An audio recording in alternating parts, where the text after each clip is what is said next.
abogado de la DC, don Iván Flores, para poder abordar todo lo que va a ocurrir en el proceso de la acusación constitucional contra el exministro Mañalich, qué está pasando también con los proyectos, la unidad o no en la oposición, cómo van a enfrentar todos los desafíos que vienen y mucho más. Diputado Iván Flores, ¿cómo está? Bien, Bárbara, hay tanta cosa vamos a hablar hoy día. Y justo te iba a preguntar si apagaba la música. Yo trabajo con música clásica, es lo que me permite concentrarme. Y estaba en eso realmente cuando Pero nos conectamos. un poco Bueno, accidentada el inicio, pero no se preocupe porque ya estamos listos y en vivo. Bueno, cuéntenos, ¿lo sorprendió? Finalmente usted va a ser el presidente de la comisión de la acusación constitucional contra el exministro Mañalich. ¿Qué le parece? ¿Lo sorprendió también haber terminado usted presidiéndola?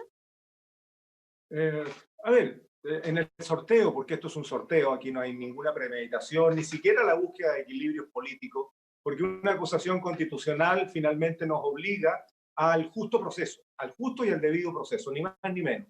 Entonces uno tiene que, no digo desdoblarse, pero asumir los roles como gente que estamos convencidos de que definitivamente el gobierno se manejó mal en el estallido social, se manejó mal al inicio de la pandemia, se manejó mal el paro de los camioneros. Es una opinión política, personal, pero que en mi rol ahora de presidente de esta comisión, que tiene que evaluar los antecedentes y colocarlos ante el plenario, como primero si consideramos que es admisible o no, y esa es la cuestión previa, o si hay mérito o no hay mérito para continuar en el fondo con la acusación constitucional. Y en ese escenario yo no me pierdo. Como presidente de la comisión tengo que dar absolutas garantías del justo y el debido proceso y por otro lado dar garantías para que cada uno de los miembros que por sorteo hoy día somos esta comisión y por una casualidad somos dos parlamentarios oficialistas, un parlamentario UDI, Ramón Barros, un parlamentario RN, Leopoldo Pérez, y tres parlamentarios que somos de la oposición, un independiente que es Pablo Lorenzini, Daniela Chicardini del Partido Socialista y yo de la Democracia Cristiana. Es decir, están más o menos equiparadas las fuerzas y más o menos representadas lo que efectivamente somos en el Congreso. De tal manera de que, mira, tomamos varias decisiones el día de ayer que nos constituimos. La primera fue elegir la presidencia y yo agradezco que mis pares hayan confiado en mí en la conducción de un debido proceso, independientemente de mi opinión, que es bastante dura. Lo segundo es que decidimos partir de inmediato, Bárbara, porque el reglamento nos daba la oportunidad de esperar el descargo del exministro, y esos son hasta 10 días, hasta, puede ser el día 2, puede ser el día 10, hábil, y después partir, y para eso tenemos hasta 6 días como comisión. Pero decidimos que siendo una cuestión que no es trivial ni baladí, decidimos que siendo esta una acusación constitucional que ha tenido debate, que ha tenido discusión, que ha tenido crítica, que ha tenido apoyo, ha tenido de todo, debíamos ocupar el máximo tiempo posible y por lo tanto decidimos partir al tiro. Nos constituimos, hoy día a las 12 tiene que estar el listado de las personas que van a ser invitadas o citadas en el caso de los funcionarios públicos, invitadas si son del mundo privado, y da espacio justo, sesionando todos los días, excepto el lunes, porque hay muchas comisiones, especialmente la de Hacienda, que empieza a discutir el presupuesto, por lo tanto dejamos ese espacio para que todos nosotros podamos hacer nuestros otros trabajos, ¿no? Y sesionar de martes a viernes. Y en ese escenario tenemos hasta 10 días para invitar a mucha gente del mundo académico, de la institucionalidad, en fin. Y también los 6 días en que vamos a tener que estudiar la defensa del exministro y también los nuevos antecedentes que podemos seguir recopilando, además de lo que está haciendo la Fiscalía, que me parece muy importante que en paralelo nosotros podamos también ir haciendo este juicio, digamos que parte en la Cámara en la admisibilidad de una acusación constitucional y termina en el Senado actuando como tribunal. Yo espero que podamos hacer una pega que sea justa, que sea importante para Chile, que siente, no digo un precedente de procedimiento, porque eso está claro, pero sí de respuestas a quienes tenemos incomodidad de cómo se ha manejado la pandemia en Chile. ¿Le complica el momento en el que llega esto, considerando que, bueno, tenemos la pandemia, hay montones de leyes que aprobar rápidamente, hay reformas pendientes, se viene, como decía usted, la discusión del presupuesto, que siempre es muy intensa también, y todo eso en medio de esta discusión de la acusación constitucional contra alguien que Bueno, ya ni siquiera es ministro? mira, todos los días, y lo conversábamos antes de partir, todos los días tienen distintas complicaciones y el mundo tú no lo detienes porque vas a hacer una cosa y no paras el resto. El mundo sigue igual. Nos han, a ver, algunas personas, hoy día temprano, en otra entrevista, me decía, pero no es eso inoportuno esto que el último día. No, no, no. Hay un plazo y quienes tenían la decisión de hacer esta acusación constitucional pudieran haberlo hecho el día 1 o el día 90. Claro, porque Se para hizo. algunos haber esperado hasta el último segundo lo atribuyeron como al no haber tenido suficiente peso, quizá o estar hasta el último minuto consiguiendo las firmas. No, no, porque para hacer una acusación constitucional se necesitan solamente 10 firmas.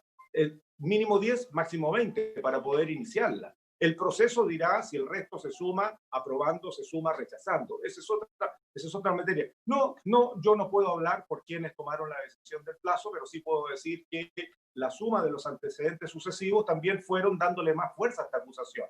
¿Ah? Para quienes estamos convencidos que hay mérito, estoy hablando a título personal, fue importante todo lo que ocurrió en la fiscalía, todo lo que está en los medios, todo lo que está en las noticias, lo que está apareciendo, más fuerza da y por lo tanto se utilizó el recurso, ni más ni menos. Mira, si no hay que tenerle miedo, Barbarita, aunque esta es una fórmula de última ratio, no es lo mismo enviar un oficio fiscalizador pidiéndole respuestas al gobierno, o no es lo mismo interpelar, que es una simple preguntas y respuestas a una autoridad. La acusación constitucional tiene consecuencias a la persona, pero el Congreso Nacional en este caso es soberano. No como dice la vocera de la Corte Suprema de que qué bueno que el Senado resolvió por la independencia de los poderes del Estado. ¡Qué locura! Discúlpeme, señora Chévesis, pero qué locura. O sea, si no podemos aplicar una herramienta, no se trata de inmiscuirse en otro poder del Estado, se trata de aplicar lo que nos corresponde. ¿O es que el Poder Judicial se siente absolutamente ajeno a lo que pueden hacer y el alcance de las otras instituciones? O sea, a mí me parece que la embarra, pues, ¿ah? que echa a perder un proceso que quienes estábamos convencidos que la ministra Donoso era culpable, finalmente fue el justo proceso. Cada uno será responsable, pero no puede decir que se reconoció la independencia. Nadie está dudando de la independencia del Poder Judicial, pero aquí no son caballos sin dueño, pues. Somos parte de un mismo Estado, cada uno en su rol y cada uno con sus responsabilidades. Asumamos eso, por favor. Y ya está bueno ya que el Poder Judicial vaya entendiendo que son parte de la administración, son parte de un Estado. Son ¿Usted parte de cree un que Estado. ellos se sienten como intocables? Pero por Porque supuesto que sí, pues. Pero por supuesto que sí. Lo que dijo la vocera del Poder Judicial al principio, que cómo se le ocurría a los diputados hacer una acusación contra un ministro, era como ya el colmo. Ya lo hicieron una vez cuando 5 diputados, hace varios años atrás, 5 o 6 años atrás, firmamos una acusación constitucional contra un ministro de la Corte Suprema que escondió parte de los expedientes cuando estábamos investigando, yo creo que una de las peores cosas que han ocurrido en Chile, que es la organización criminal para violar y hacer comercio sexual con niños de los hogares dependientes del Sename, pues. Y se guardaron papelitos. Y finalmente hubo presiones de toda naturaleza que incluyeron incluso al Ejecutivo para que finalmente no se le complique la vida a un ministro de la Corte Suprema. O sea, claramente se sienten intocables. Yo siento que la justicia tiene que ser administrada pura y limpia, pero tienen que estar también conscientes de que cuando alguien mete las patas, también tiene que estar en condiciones de ser sometido a las investigaciones necesarias, ¿no? Y no por esto hacer defensas corporativas. Bueno, nos salimos del tema, pero cabe, Bárbara, cabe. Es un sentimiento ciudadano y uno lo dice también como fiscalizador de los actos de gobierno de personas de gobierno. Eso es hacia el Ejecutivo. Pero por favor, el Poder Judicial no puede sentirse en el limbo. Porque recordemos una cosa, dentro del Poder Judicial hay una jerarquía absoluta y por lo tanto la carrera, las promociones dependen del superior jerárquico. ¿Algún inferior jerárquico se va a atrever a hacer algo contra su superior? Yo, de verdad, en este caso, le saco el sombrero a las relatoras que dijeron la verdad. ¿Te fijas? Porque no sabemos. Ojalá que no les pase nada, pues ojalá que no las castiguen, no las manden a algún subterráneo, como suele ocurrir a veces con alguien que dice algo que a uno no le gusta. Yo he sido jefe de 7 servicios públicos y me han dicho varias cosas duras mis subalternos. ¿Ah? Me han dicho varias cosas duras y yo tengo que entenderla como que es su justa réplica, pues. Y si estoy metiendo las patas, tendré que entenderlo y no me cabe otra que enmendar mi camino y mejorarme. Si eso es parte de nuestro deber de funcionarios también, entonces a mí me causa mucha extrañeza, me causa dolor, ¿sabes tú? Y te estoy hablando como ser humano ahora, me causa dolor que una autoridad tan principal cierre filas a lo indefendible, a mi manera de ver. ¿Me entiendes? Yo creo que uno tiene que entender siempre que uno es un servidor público y tiene que estar todos los días sujeto al escrutinio, no solamente de la institucionalidad que le corresponde fiscalizar, sino que el escrutinio de cualquier ciudadano, del empresario más importante hasta el más humilde trabajador que anda con una carretilla. ¿Y por qué no? ¿Y por qué no? Si todos dependemos de lo que hacemos las autoridades. Si lo hacemos mal, perjudicamos a ese gran empresario o a ese señor o a esa señora que anda con la carretilla a mano peleando a la vida, pues. Entonces, seamos un poquito más humildes, seamos menos soberbios. Esto es un mensaje para la Corte Suprema. Lo digo aquí, en Emol TV, delante de la Bárbara Dice. Claramente, y esto no es panfleteo, es lo que yo pienso. Ahora, es bien relevante lo que usted dice, sobre todo considerando que estamos en un proceso, en medio de un proceso constituyente en el que probablemente vamos a tener que volver a revisar las reglas del juego y cosas como esta que Bueno, usted menciona. Va a ser importante ver cómo van a quedar, si es que se qué modifican, bueno, se dejan. qué bueno que planteas esto, Bárbara, porque diste justo en el clavo de lo que finalmente debe ocurrir. Con mesura, con prudencia, pero también con mucha decisión, tenemos que entender que el Chile que teníamos, que ha venido progresando, sí. A ver, yo ya tengo un poquito más de 60 y conocí el Chile antes de la dictadura, después de la dictadura, te fijas, y con lo que nos encontramos para consolidar la democracia y la buena relación entre las personas, entre quienes vivimos en este país, seamos nativos, nacionales o sean migrantes, el que sea, el que está aquí. Y tenemos que construir esa patria que no dio el ancho en términos de que no hay un libre mercado, ha habido colusiones horrorosas, que no hay tampoco la oportunidad en igualdad de condiciones para todos, que hay discriminación para los grupos minoritarios, para las mujeres, en fin, tenemos que intentar empezar a arreglar eso. Ya aprendimos suficiente. Ya hemos sido campeones en tecnología, hemos sido campeones en algunas cuestiones de infraestructura, hemos tenido empresarios multicampeones, ¿no? Pero ahora tenemos que entonces actuar con un poquito más de humildad y abrir el horizonte para que en definitiva todo ciudadano se sienta con posibilidades de. Está claro que no todos van a ser ni ricos ni todos pueden ser todos pobres, está claro, pero a lo menos demos la oportunidad justa y libre, ¿me entiendes? Y en eso tenemos que ver cómo cómo la Constitución efectivamente se coloca en los nuevos tiempos. ¿Vamos a tener el mismo régimen hiperpresidencialista para que el Congreso Nacional quede castrado en su libertad de colocar el orden de los temas o podremos colegislar con el gobierno? Hoy día estamos fregados. Hoy día estamos fregados. El presidente de la República, cualquiera sea, el que coloca la tabla. ¿Te fijas? Entonces, vamos a tener que hacer un orden. Y aquí vuelvo a llamar al Poder Judicial. Contribuyamos todos a tener un país más justo. No nos agarremos del cargo ni nos encerremos en el feudo, entendiendo que somos intocables. La nueva constitución puede modificar muchas cosas y por eso necesitamos a la mejor gente hoy día que parte la franja, ¿cierto? Es donde yo espero, Barbarita, que no sea un desfile de políticos tradicionales hablando de yo, haciéndose algún tipo de campaña, sea la presidencial, al presidente del club de fútbol, de Tacataca, del partido político, el que sea. Dejemos que se exprese el mensaje y que sean ciudadanos los que expresen ese mensaje. Yo es mi más ferviente deseo, por lo pronto no voy a aparecer en ninguna franja, primero porque no me han invitado y segundo porque aunque sea no lo haría. La gente está cabreada de ver a Diputado, los ministros de siempre ocupando todos los espacios. ya que nos desviamos del tema y terminamos hablando también del Poder Judicial, porque a ver, como opinión pública, y le digo muchas veces, Rétame, Barbarita, te lo a merezco. uno le cuesta entender algunos fallos, y entonces ellos también se defienden diciendo, bueno, nosotros solo aplicamos leyes, hay un problema en la ley, y en eso sí les compete a ustedes también. ¿Cómo avanzamos con eso? Cosas que se ven bien impresentables, que finalmente, por lo menos para la opinión pública, no deberían cambiar. Sentémonos a trabajar, pues. Eso es re simple. Es tan simple, Barbarita, como que hace tiempo atrás me reuní, yo siendo presidente de la Cámara, me reuní con el fiscal Lago, porque habíamos conversado en un encuentro casual sobre algunos problemas que tenían los juzgados de policía local, cuestiones que sobrecargaban a la fiscalía, que podían descargar. Entonces yo le dije, hagamos el proyecto de ley, sometámoslo al Congreso y empezamos a trabajar. Y con otras autoridades también nos encontramos con algunos problemas que han venido producto de los parches, que han sido parches y que no han dado cuenta de la generalidad de la norma, que pueden ser mejorables. Entonces, es súper simple. Paremos 5 minutos de la vorágine cotidiana donde los fiscales tienen 2.000 casos cada uno, etcétera. Digamos, tenemos un problema.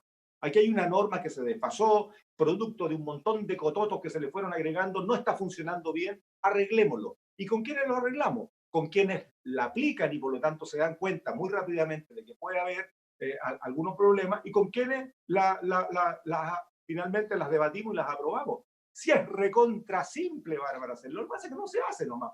Cada Es uno que se sienta en su cuesta. derecho y administra, y administra. Y la gente qué? ¿Y la gente qué? Entonces, Espera, yo y enojada. Diputado, tenemos hartos temas, tiene vamos a ir razón. avanzando. Otro proyecto, hay varios que están en la palestra. Segundo retiro del 10%. ¿Qué le parece? ¿Usted está de acuerdo? ¿Cómo te la contesto, Barbarita? A ver, Con la honestidad con, nomás, porque así está súper, bueno. súper, con mucha honestidad. Mira, yo me opuse al retiro del primer 10%. Y no me opuse porque la gente no podía, porque sí, la plata es de ellos. La administradora solo administra y cada uno tiene que ser responsable con lo que tiene y cómo quiere vivir la vejez. El problema está, Bárbara, es que este es un problema de Estado. Una pandemia nos afecta a todos. Están quebrando las MIPYME, la gente que es trabajador por cuenta propia, el microempresario, está muy recontra complicado. Entonces, cuando el presidente de la República, estoy hablando del presidente de la República, no estoy hablando de Sebastián Piñera, cuando el ministro de Salud, que es quien debe conducir la administración del Estado en términos de la pandemia junto con el presidente de la República, dicen que, compatriotas, lo peor ya pasó, se aplanó la curva, por lo tanto vamos a la nueva normalidad, somos los campeones, tenemos la mejor salud del planeta y nos podemos tomar un cafecito con los amigos y le ponemos también cervecita y la empanada, dice el ministro. ¿Qué fue lo que pensó la gente cuando las principales autoridades de este país estaban diciendo que lo peor ya había pasado? O sea, la pandemia se fue, se Ya, fue. pero Y la ¿está de gente salió a acuerdo la calle. con el segundo retiro o no? No me queda muy claro. Bueno, por qué al final dije que sí? Primero, yo había dicho que no, porque esto requería una reforma constitucional, porque la Constitución hoy día le da al presidente de la República la única responsabilidad, o es el único responsable, lo define como el único responsable de cuestiones previsionales. Por lo tanto, si nosotros lo impulsábamos, se iba a estrellar en el Tribunal Constitucional. ¿Y cuánto tiempo? 3 meses, 4 meses. Y la gente necesitaba la plata al tiro. Por eso yo me opuse de la constitucional.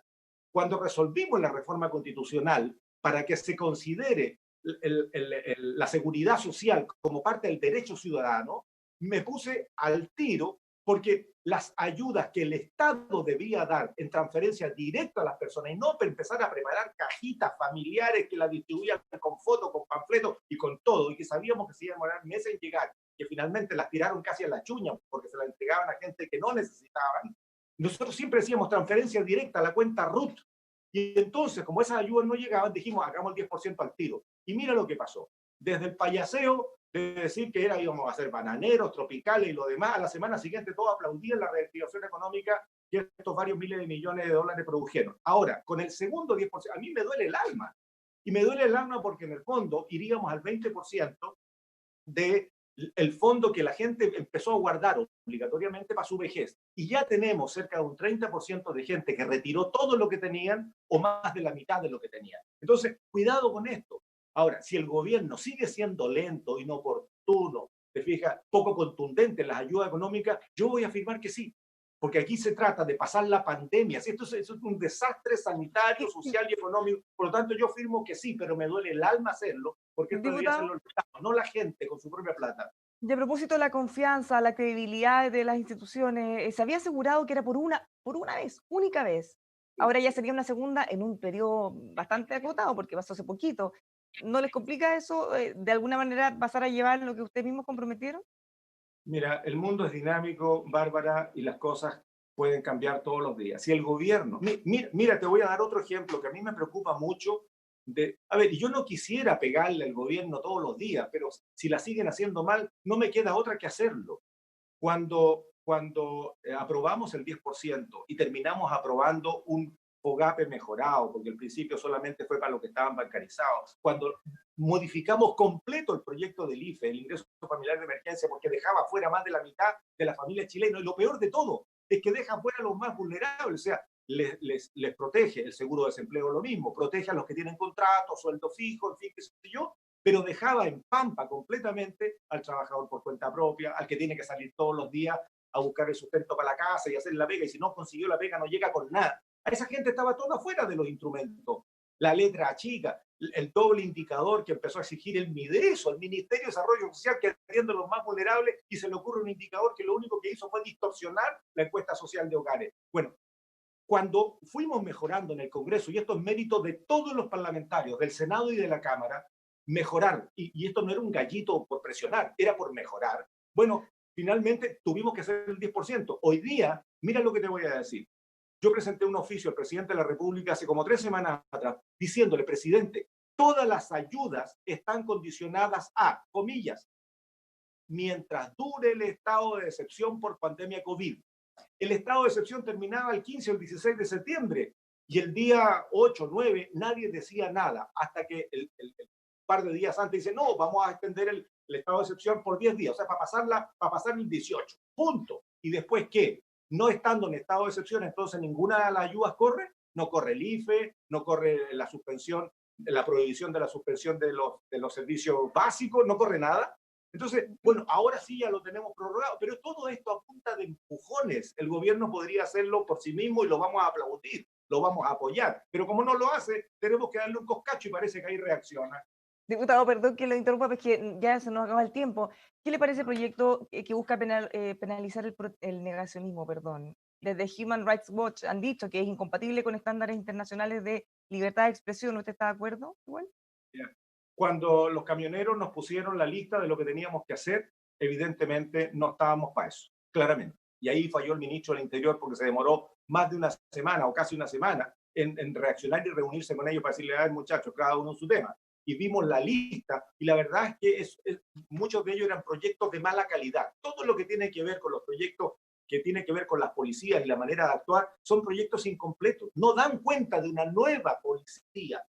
Son parches. Ayer aprobamos uno que tenía que ver con cuestiones de probidad.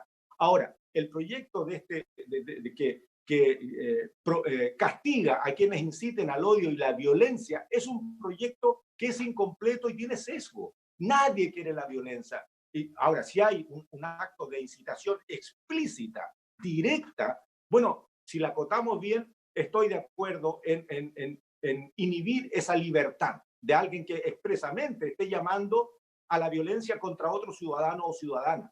Pero el proyecto estaba lleno de ambigüedades. O sea, por ejemplo, los pastores evangélicos estaban muy asustados porque si ellos, dentro de su ética o dentro de su moral, criticaban a alguien por su condición de aquí o su condición de allá, iba a ser hasta poder metido preso y con penas duras. Entonces, ¿cómo manejas en ese elástico del sentido común y del buen criterio cuando puede dar para todo? Evidentemente empieza a limitar la libertad y los derechos humanos. Yo voté, fíjate, varios artículos en abstención y voté también algunos en contra que me parecieron una aberración. Entonces ahora dicen, están por los violentistas. No, señor, no estamos por aprobar un proyecto que es malo. Entonces preocupémonos de hacer proyectos mejores, pero abrámonos a la posibilidad. Si es tan re fácil conversar, Barbarita, es tan re fácil colocar sobre la mesa las cartas con la pinta para arriba, ojalá, y no andemos ahí con muñequeos raros, y te digo una cosa, pero estoy pensando en otra. Está bueno ya. Y se proyecta más. Mucho de eso también se puede dar en las conversaciones. ¿Cómo le ha ido con el llamado a la DC para la unidad? ¿Y cree usted que es probable que lleguen a acuerdos para enfrentar todos los procesos que vienen? Primaria, por ejemplo, en la oposición. Te contesto con mi posición partidaria, te contesto con mi posición política de militante, o te contesto con honestidad de ciudadano. ¿Cómo la quieres? Con las dos cosas. Según lo que usted conoce de las negociaciones y lo que usted cree en realidad.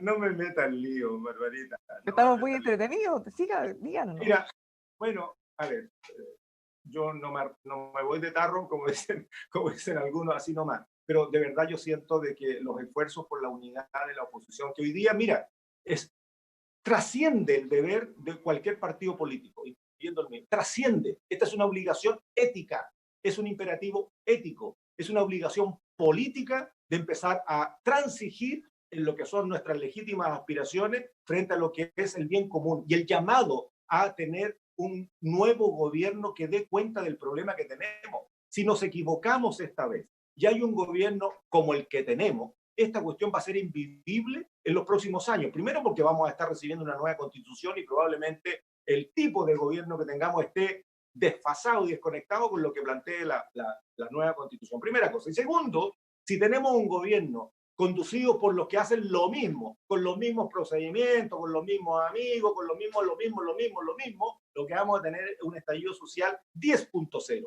Y eso no lo aguanta Chile, no lo aguanta la actividad económica, no lo aguanta la convivencia, no lo aguantamos. Entonces hoy día lo que cabe es la generosidad y la claridad política. Pero ¿qué es lo que escuchamos? Yo quiero ser candidato a presidente, yo quiero ser candidato a presidenta, si es que me apoyan todos, si es que no me apoyan todos. ¿Es eso oportuno? No. Primera preocupación, saquemos el plebiscito. Esa es la preocupación. Después preocupémonos del candidato. Y cuando nos preocupemos de la candidatura, hagámoslo con amplitud. ¿Por qué tengo que yo castigar a alguien del Partido Socialista, al Partido Comunista, del Frente Amplio, de la democracia cristiana? Todos podemos, todos pueden. Bueno, Todos justamente en su pueden. partido hay un nuevo candidato presidencial ahora. Y Bueno, de se todos los acaba, nombres que sonan, que están sonando hasta pero, ahora, pero ¿hay muy alguno que a usted buenas le guste más? personas, muy buenas personas, muy buenos camaradas, gente con testimonio y lo demás. Yo voy a otra cosa.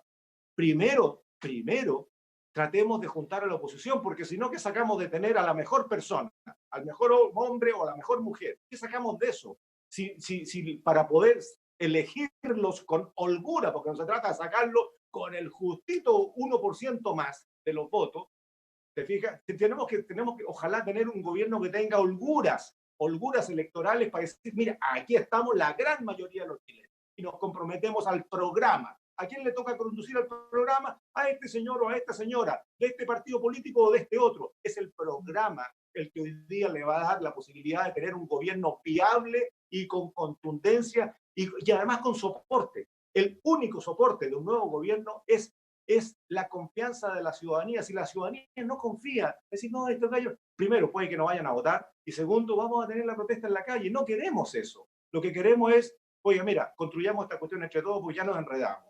Tenemos un Estado que no ha sido capaz, una administración que no ha sido capaz de administrar bien el Estado. Y entonces ahora lo que tiene que haber es sentido común para tener generosidad y claridad política. Mi partido tiene derecho legítimo, pero yo espero que mi partido y los demás partidos se sienten a la mesa sin la camiseta clavada en la piel. O sea, sentémonos con un poquito más de generosidad y amplitud. Y esto es un mensaje para todo el mundo. Se van a enojar varios conmigo, pero me da lo mismo. Porque la verdad es que estoy hablando desde la simple ciudadanía, desde el simple sentido común, nada más, y sin ninguna aspiración de nada. La única Diputado, aspiración es que a alguien le llegue, nada más. finalmente usted habló de la confianza, que es muy importante de tenerla. Hace un rato su par, el diputado Daniel Verdesi, señaló que él tiene mucha preocupación por una posible pérdida de credibilidad de espacio público. Me dio calor, me voy a sacar el mameluco. Disculpe. Bueno, hace un rato el diputado Daniel Verdesi señaló que tiene temor de que pueda perder eventualmente la credibilidad espacio público. Él ha dicho que está preocupado porque ha logrado mucho prestigio por el nivel de sus conclusiones, pero que podría estar perdiendo credibilidad frente a algunos hechos. Por ejemplo, él decía cuando anunciaron cosas muy complejas respecto a la hibernación en Santiago, que eso no se hacía, después cambiaron 2 semanas después cuando hablaron del paso a paso, hablaron de la ruleta rusa, en la que podíamos caer en una situación muy grave. ¿Usted ve que hay un riesgo de que pierda credibilidad instituciones que han jugado un rol muy relevante como espacio público? A ver, mira, yo creo que la credibilidad uno la va construyendo, no la hacen chispazos de genialidad o chispazos de error. En la pandemia creo que todos estamos aprendiendo, los ciudadanos y los expertos. No hay nada, no hay un precedente, excepto los 6 meses del cambio hemisférico, porque lo que les está pasando a los del hemisferio norte nos va a pasar a nosotros varios meses después, ¿no? Vamos a ver cómo viene la segunda o la tercera ola en el hemisferio norte para nosotros prepararnos. Todo el día se aprenden cosas. Aquí no hay ningún campeón, no hay ninguna salud campeona en el planeta. Todos están aprendiendo. La única diferencia es que hay estrategias que han sido más exitosas que otras. Entonces aprendamos de esas y no tropecemos a pata pelada con la misma piedra como pasó con esta cuestión del confinamiento progresivo, que lo hicieron los países europeos y la gente salió a pasear o a refugiarse a otros lados y lo único que hicieron fue extender el virus, a Sí, diferencia pero de lo que hicieron los lo que taiwaneses o ve los coreanos. aquí, perdón, lo que ve aquí el diputado Verdesi es al contrario, no son construcción de confianza, sino que es destrucción de la credibilidad que ya habían ganado por varios errores sucesivos.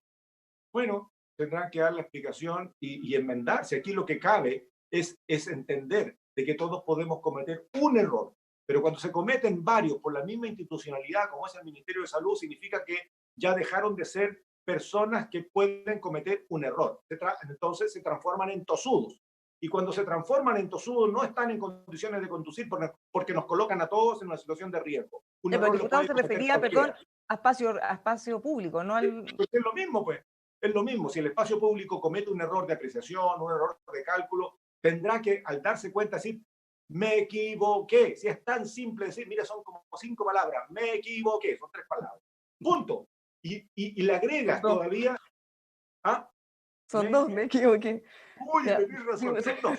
Diputado, Más muchísimas ahorro, gracias. más ahorro, nada más. Muchísimas gracias por haber conversado con nosotros, por la honestidad también de todas sus respuestas. Que tenga un muy buen día.